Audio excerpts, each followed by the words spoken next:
আবারও বিয়ে করেছেন আলোচিত ইসলামিক বক্তা আবু তোহা মোহাম্মদ আদনান।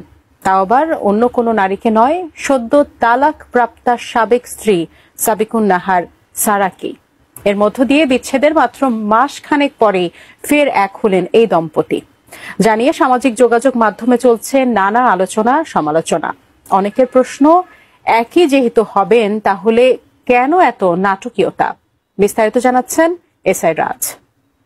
কাবা ঘরের গেলাফ ধরে কানলেও আপনি আমাকে যে মিথ্যা অপবাদটা দিয়েছেন এটা মাফ হবে না যতক্ষণ না আমি মাফ করছি। আমি ওনাকে অনেক ভালোবাসি, আমি আপনাদের বোন, জাস্ট আমি ওনাকে ফিরে পেতে চাই। পরনারীর সাথে অবৈধ সম্পর্ক স্থাপনের অভিযোগে চলতি বছরের ২১ অক্টোবর বিবাহ বিচ্ছেদ হয় আলোচিত ইসলামী বক্তা আবু তোহা মোহাম্মদ আদনান ও সাবিকুন নাহার সারার মধ্যে। অবসান ঘটে তাদের মধ্যে চলা সে সময়ের নানা বিতর্ক এবং সামাজিক যোগাযোগ মাধ্যমে তৈরি উত্তাপের। কিন্তু নতুন করে আবারও আলোচনার কেন্দ্রবিন্দুতে এসেছেন তারা। আমি ওনাকে অনেক ভালোবাসি, আমি আপনাদের বোন, জাস্ট আমি ওনাকে ফিরে পেতে চাই। ফের বিবাহ বন্ধনে আবদ্ধ হয়েছেন আলোচিত এই দম্পতি। বিচ্ছেদের মাসখানেক পরেই তারা আবারও এক হয়েছেন। ২রা ডিসেম্বর সাবিকুন নাহার নিজেই তার ফেসবুক পেজে এক দীর্ঘ পোস্টে বিষয়টি নিশ্চিত করেছেন। জানিয়ে নতুন করে শুরু হয়েছে আলোচনা। পোস্টের কমেন্টে অনেকে এই নাটকীয়তা নিয়ে সমালোচনা করেছেন।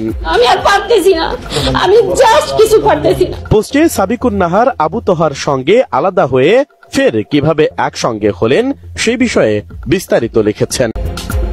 বিবাহ বিচ্ছেদ ও পূর্বের ঘটনা প্রসঙ্গে সাবিকুন নাহার বলেন, যা ঘটে গেছে তার অনিবার্য পরিণতি যে এটাই তা হয়তো আমরা জানতাম, তবে জানা আর প্রতিনিয়ত উপলব্ধি করা যে কখনোই এক নয়।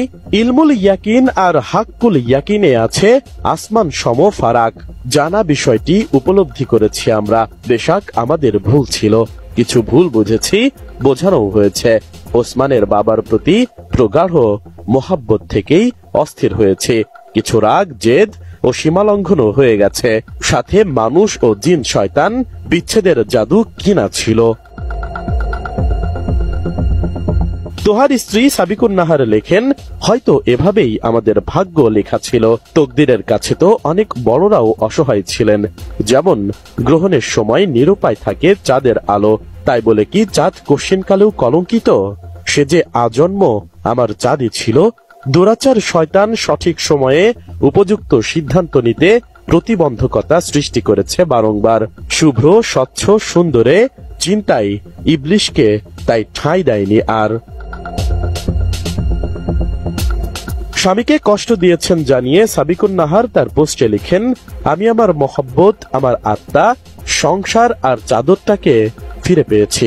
সকলের সামনে বরাবরই বলে গিয়েছি, আমার হৃদয়ের স্পন্দন তুমি। সবশেষ তিনি লিখেছেন, শুধু এতটুকুই দোয়া যে এত কিছুর পরেও আমাকে তুমি যেভাবে খুশি করেছ, আল ওয়াদুদ শতগুণ উত্তম রূপে তোমাকে তার দিদার দিয়ে রোজ হাসরে খুশি করে দিন। পোস্টের কমেন্টে সাবিকুন নাহার বিচ্ছেদের মাসখানেক পর আবারও এক হওয়ার ধর্মীয় বিধানটি উল্লেখ করেছেন। সেখানেও কেউ কেউ রিপ্লাই করে সমালোচনা করেন। এসআই রাজ, এটিএন নিউজ।